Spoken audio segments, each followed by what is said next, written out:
Hi, everyone. This is Dr. Colleen Meyer at Meyerman's LLC. We are a marketing, branding, and strategic planning organization here in sunny Southern California. And today I want to talk to you about 5 easy steps to grow your business. This is going to be our new series. This is the first step, which is conducting an analysis. Let's just jump right into it. I have customers tell me, Colleen, I don't understand what's going on with my business. I don't understand why it's not growing. I don't understand. We used to have this many customers. Now we have these many customers. So it's down 10%. Customers aren't returning. We're not growing. What is happening? So we don't want to guess. We don't want to guess. How is guessing going to help your business? We want to conduct an analysis. We need to know what's happening in your business. And there's these 2 gentlemen, Clark and Estes, and they wrote a book called Turning Research into Results. And they say there is 3 different elements to look for when you're conducting an analysis in an organization. And 1 is the K, knowledge and skills, M, motivation, and O, organization. So it's a KMO model. So let's kind of peel back the onions a little bit and let's talk about the K, knowledge and skills. Now, a lot of times I go into business and I'll say, so how are your employees trained? What was their onboarding like? Did you give them enough training? Did you touch base with them? What did it look like? And they'll say, yeah, I gave them, 2 hours of training or 1 hour of training or 2 days worth of training. They understand what their job is. Then I go talk to the employee and they don't. So we have to make sure that when we're training our employees, that we're touching base with them. So tell me what I just said to you. Tell me what my expectations of this particular job duty is. And then they'll tell you what they think it is. And you can get an understanding of whether or not, yes, they understand what's expected of them, or no, they don't got it. So let's just go back at it again. And then there's also, when they're first coming in, the first 90 days, what I like to do when I'm onboarding an employee is I do training, I onboard, and then the first month we do training. And it's not continuously training. So we have our onboarding process. We do some intense training, but then we spend the rest of the month kind of following up and making sure that that person feels comfortable, that they understand, and that they feel like I'm there to make them successful. And I do that again for month 2, and I do that again for month 3. But each month that goes by, it's a little bit less, a little bit less. So it's not about I'm not talking about being heavy-handed and micromanaging somebody. I'm talking about making sure that they have the skills and the knowledge to do their job, and that they feel supported because you're working with them for the first 3 months to make them, and of course beyond. And that would be like if something happened, like you've got in a new procedure, a new machinery, of course you want to continue to train the people, but we're talking about onboarding in the first 3 months. So invest in those people, invest in that time, and make sure that those people have the knowledge and skills. Because I'll ask the owner, do you have the knowledge and skills? Yep. I asked the employee, they said nope. So making sure they understand their job, making sure they understand the policies and procedures of your company. You're not going to be on your cell phone all day long. I don't want you, if you're, if there's time to lean, there's time to clean, we can clean. So, but these things need to be inside of your policy. No texting,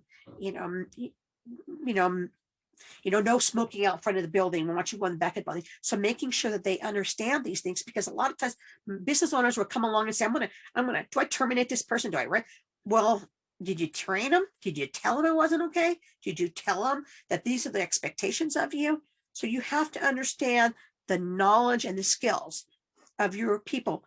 And if you're not sure, ask them, do a focus group, do some surveys. You can use surveys that go out anonymously, through various apps that are out there, programs that you can use.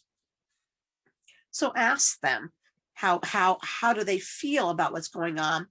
And also, have a secret shopper come in and have a secret shopper, kind of ask questions. There's all kinds of ways you can get information on whether your employee is feeling comfortable, and make observations. You guys, it's so simple. Stand back and just watch. How are they doing their job? Do they look confident? Do they look, that they feel like that they got this? Do they feel confident when they're interacting with your customers. And if you see something that's not working, there's your problem, solve it, fix it, have job aids, do some quick training, have somebody buddy up with them and have a buddy system. So there's different ways, but if you don't analyze it, you can't see it. And then there's the M, motivation. Now there's two types of motivation that I think of. One is you got your employee that's motivated. Yes, this is great. I love this place. I love my job. I love my customers. Those are the ones you want, right? But sometimes we have the ones that come in like that, but the old ones are like, this place is horrible. The owner and the customers are horrible. You're going to hate it here. Okay, those people are like cancer in your body. A cancer in the body, you got to cut it out, right? You got to get rid of these people or you got to fix them. And what I mean by fix them, like give them the opportunity to change, give them the chance to make improvements, put them on an action plan, follow through, follow up, go over expectations. And if this continues to happen, then that's why I'm like, this person has to, find a place that better fits their personality than your organization. Because I'm telling you, you think branding is, sign on the wall, the color of your color palette for your business. It's the look. Those are all true. But let me tell you, it's going to brand your business the faster than anything is your customer service. If your customer service is horrible, then you're not going to, it's, people can destroy your business. So just make sure that they're doing great customer service. So what is their motivation? Are they motivated? If they want to be there, but they're feeling, talk to them. Some people want to promote, and if they feel like there's no place to grow, then they get unmotivated. So there's all kinds of different things that you can do that causes someone to be either motivated or unmotivated. And then of course there is the O. Let's talk about the O. The O is organization. What's your culture like? Okay, what is the culture? Is it a culture of positivity and openness and open communication, open door policy? I treat my employees well. I pay them well. We have things set up, so people can, we have a complaint process that's set up. Or is it a culture of fear? Oh, I don't trust anybody. They're going to go tell on me. I work for a company that when you walk into the corporate office, it was so tense because everybody there was afraid and everybody there would go back, because it's all about saving your skin. They would go tell this person did this because they're trying to get brownie points with that particular owner or that particular boss or that particular stakeholder. And what it's doing, it's tearing apart the infrastructure of your business. You can't run a successful business with that type of mentality. Because let me tell you what's going to happen. The good people are going to be like, I don't need this. And they're going to leave. And who are you going to be stuck with? That's right. The people that are not doing what they're supposed to be doing. Okay. Not the top people, not the top skilled people. You're going to be stuck with the less skilled people. Let's just put it that way.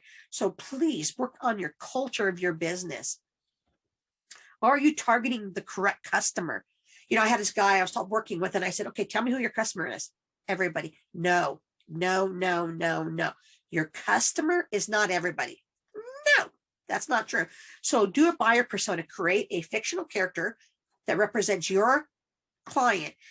And doing that by looking at who's my client. Is it male or female? What percentage of each? What age group? Are they single people, family people? Who are they?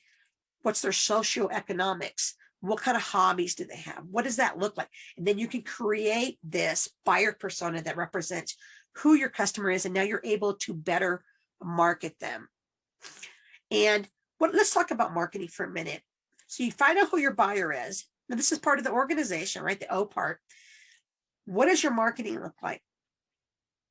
Okay. Are you doing social media posts? Are you doing pay-per-clicks? Are you doing email marketing? There's all kinds of different things you can be doing for marketing, but are you tracking it? What does that look like? Are you tracking it? What are the insights? Are you driving people? Are people clicking to your website, but nobody's buying? You're not converting them into buyers. Why not? What's going on? So you need to look at that. So you're looking at your culture, you're looking at your marketing, who's your customer. You're going to be looking at, is it easy for me, my customers, to buy from me?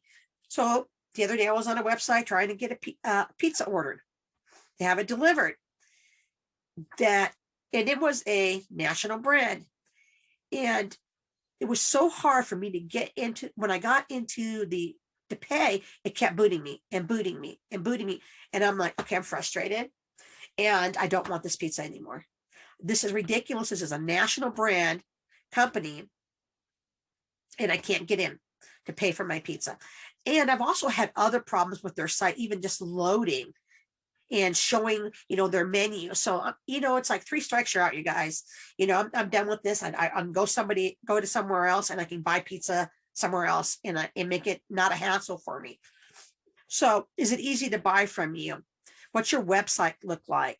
Your checkout system, if you're doing an e-commerce business. So these are the things you kind of have to start looking at and thinking about. So let's just quickly recap. Conducting an analysis on your business. We're looking at KMO model, knowledge and skills of your employees. We're going to be looking at the motivation of your employees and also you, and motivation too. And then your organization. What about your organization? Do you need to change? Do you have a operations manual? So I was researching this company and working with them to see what some of the issues are, and they didn't have a operations manual.